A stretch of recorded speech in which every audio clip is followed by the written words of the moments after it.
Capítulo 16. Jacó e Esaú. Jacó e Esaú, os filhos gêmeos de Isaque, apresentavam um notável contraste, tanto no caráter como na vida. Esta dessemelhança foi predita pelo anjo de Deus antes de seu nascimento.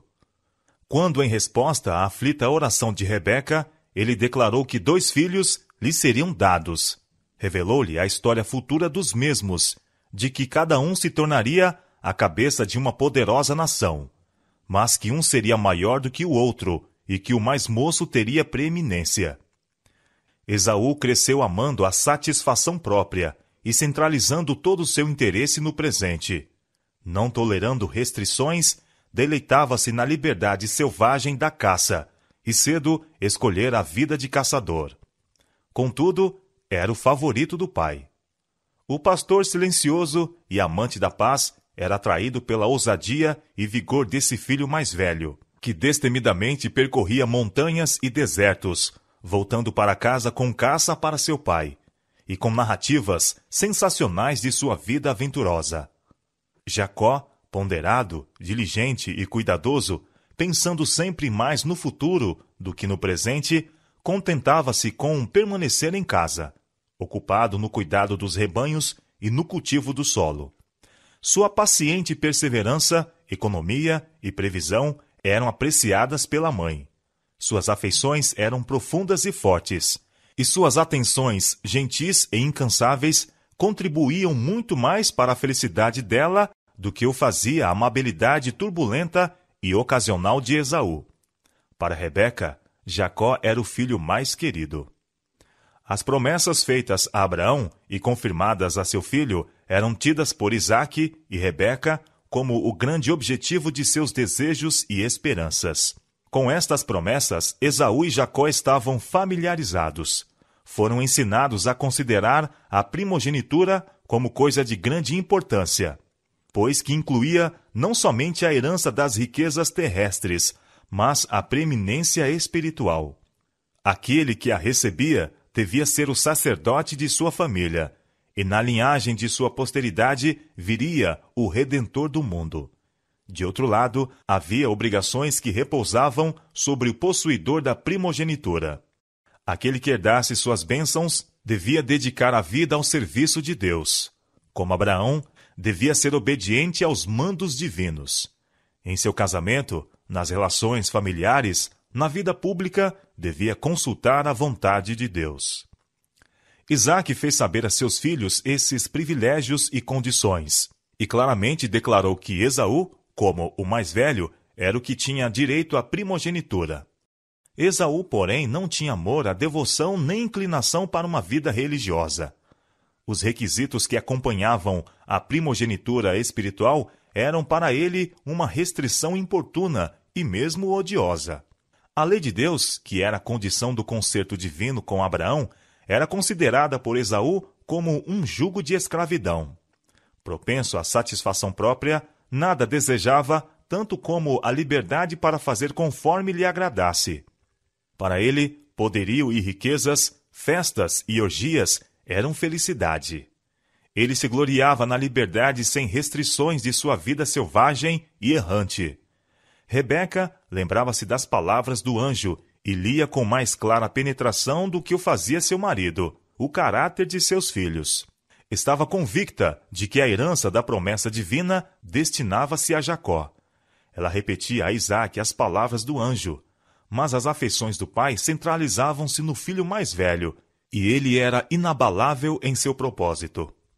Jacó soubera por sua mãe da indicação divina de que a primogenitura lhe recairia, e encheu-se de um indescritível desejo de obter os privilégios que a mesma conferia. Não era a posse da riqueza de seu pai o que ele desejava ansiosamente. A primogenitura espiritual era o objeto de seu anelo. Ter comunhão com Deus, como fizera o justo Abraão, oferecer o sacrifício expiatório por sua família, ser o progenitor do povo escolhido e do Messias prometido, e herdar a posse imortal que estava compreendida nas bênçãos do concerto.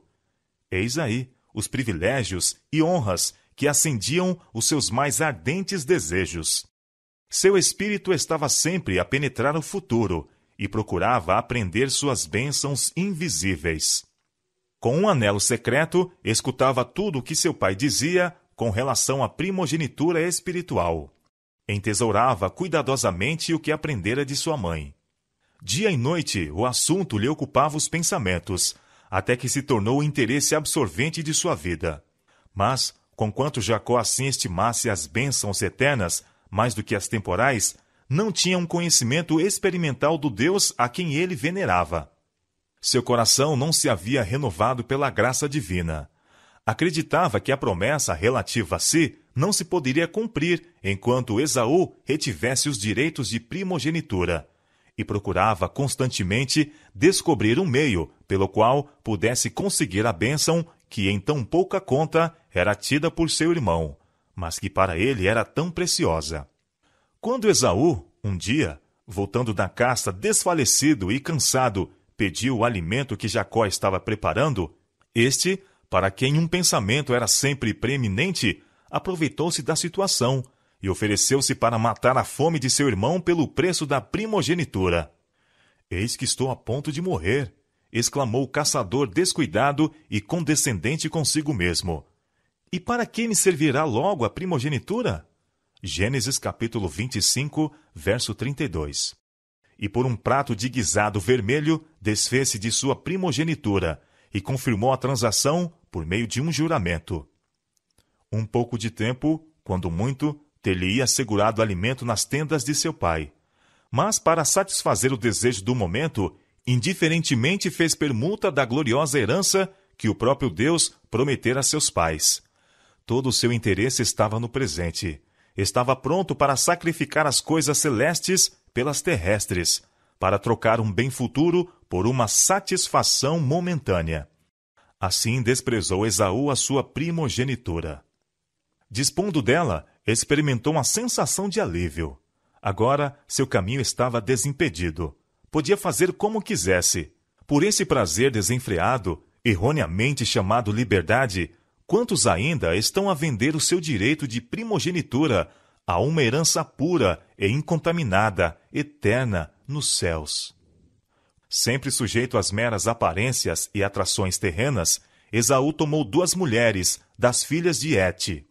Eram adoradoras de deuses falsos, e sua idolatria acarretava uma dor amargurada para Isaque e Rebeca. Esaú tinha violado uma das condições do concerto, que proibia o casamento misto entre o povo escolhido e os gentios. Isaque, todavia, ainda estava inabalável em sua intenção de conferir-lhe a primogenitura. O raciocínio de Rebeca, o desejo veemente de Jacó pela bênção e a indiferença de Saul pelas obrigações da mesma bênção não tiveram efeito de modificar o intuito do pai. Passaram-se anos, até que Isaque, velho e cego, e esperando logo morrer, resolveu não mais demorar a concessão da bênção a seu filho mais velho. Mas, sabendo da oposição de Rebeca e Jacó, decidiu-se a realizar a solene cerimônia em segredo. De acordo com o costume de fazer um banquete em tais ocasiões, o patriarca deu a ordem a Esaú: "Sai ao campo e apanha para mim alguma caça, e faze-me um guisado saboroso, para que minha alma te abençoe, antes que morra." Gênesis capítulo 27, versos 3 e 4. Rebeca adivinhou seu propósito. Ela estava certa de que isto era contrário ao que Deus revelara como sua vontade. Isaque estava no perigo de incorrer no desagrado divino e de privar seu filho mais moço da posição para a qual Deus o chamara. Em vão, ela tentou argumentar com Isaque e decidiu recorrer ao estratagema. Mal partir Esaú em sua incumbência, Rebeca entregou-se à realização de seu intuito. Contou a Jacó o que acontecera, insistindo na necessidade de ação imediata para impedir a concessão da bênção de maneira final e irrevogável a Esaú, e afirmou a seu filho que, se seguisse suas instruções, poderia obtê-la, conforme Deus prometera. Jacó não consentiu facilmente no plano que ela propunha.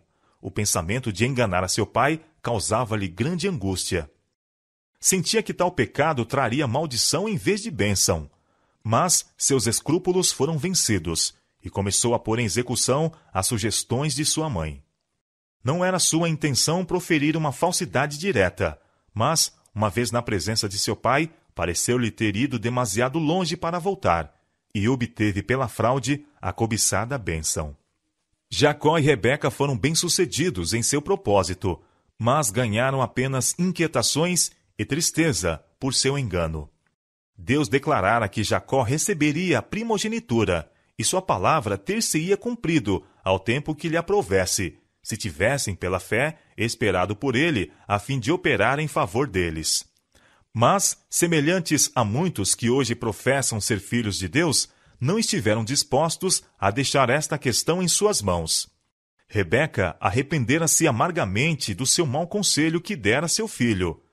Tal fora o meio de separá-lo dela, e nunca mais lhe viu o rosto. Desde a hora em que recebeu a primogenitura, Jacó sentiu sobre si o peso da condenação própria. Tinha pecado contra o pai, o irmão, a própria alma e contra Deus. Em uma rápida hora, efetuara uma ação para o arrependimento de uma vida. Vívida se achava esta cena diante dele nos anos posteriores, quando o procedimento ímpio de seus próprios filhos lhe oprimia a alma. Apenas saíra Jacó da tenda de seu pai, entrou Esaú. Posto que ele houvesse vendido sua primogenitura e confirmado esta transferência por meio de um juramento solene, estava agora resolvido a obter as bênçãos da mesma, sem tomar em consideração o direito de seu irmão. Com a primogenitura espiritual estava ligada a temporal, a qual lhe proporcionara a chefia da família e a posse de uma porção da riqueza de seu pai. Tais eram as bênçãos a que ele dava apreço. Levanta-te, meu pai, e come da caça de teu filho, disse ele, para que me abençoe a tua alma. A tremer de espanto e angústia, o velho pai, cego, soube do engano que havia sido praticado contra ele. Suas esperanças, prolongada e eternamente acalentadas, tinham se frustrado, e sentiu profundamente o desapontamento que deveria sobrevir a seu filho mais velho. Contudo, subitamente, passou-lhe pela mente a convicção de que fora a providência de Deus que frustrara seu propósito e fazendo acontecer o que ele havia resolvido impedir. Lembrou-se das palavras do anjo a Rebeca, e apesar do pecado de que Jacó era agora culpado, viu nele o que em melhores condições estava para cumprir os propósitos de Deus. Enquanto as palavras de bênçãos estavam em seus lábios, havia ele sentido sobre si o espírito de inspiração, e agora, conhecendo todas as circunstâncias, ratificou a bênção involuntariamente pronunciada sobre Jacó. Abençoei-o, também será bendito. Gênesis capítulo 27, verso 33. Esaú havia tido em pouca conta a bênção enquanto esta aparecia a seu alcance, mas desejava possuí-la agora, que a mesma se havia dele retirado para sempre. Toda a força de sua natureza impulsiva e apaixonada despertou-se, e sua dor e raiva foram terríveis. Clamou com um brado excessivamente amargo. Abençoa-me também a mim, meu pai. Não reservaste, pois, para mim bênção alguma? Mas a promessa dada não devia ser revogada. A primogenitura, que ele tão descuidadamente dera em troca, não a poderia readquirir agora. Por um manjar, ou seja, por uma satisfação momentânea do apetite, o qual nunca fora restringido, Esaú vendeu sua herança. Mas, quando viu sua loucura, era demasiado tarde para recuperar a bênção. Não achou lugar de arrependimento, ainda que com lágrimas o buscou. Hebreus capítulo 12, versos 16 e 17. A Esaú não foi excluído o privilégio de buscar o favor de Deus pelo arrependimento, mas não podia encontrar meios para recuperar a primogenitura. Sua mágoa não se originava da convicção do pecado. Não desejava reconciliar-se com Deus. Entristecia-se por causa dos resultados de seu pecado, mas não pelo próprio pecado. Devido à sua indiferença para com as bênçãos e preceitos divinos, Esaú é nas Escrituras chamado profano. Representa aqueles que têm em pouco valor a redenção a eles comprada por Cristo e estão prontos para sacrificar sua herança no céu por amor às coisas perecíveis da terra. Multidões vivem para o presente, sem qualquer pensamento ou cuidado pelo futuro. Como Esaú clamam: comamos e bebamos, que amanhã morreremos. 1 Coríntios capítulo 15, verso 32.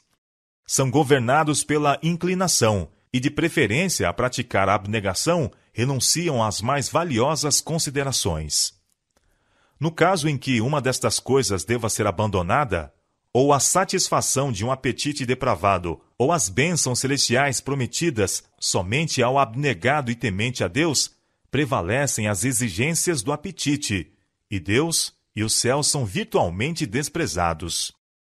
Quantos, mesmo dos professos cristãos, aderem a certas satisfações que são prejudiciais à saúde e que embotam as sensibilidades da alma?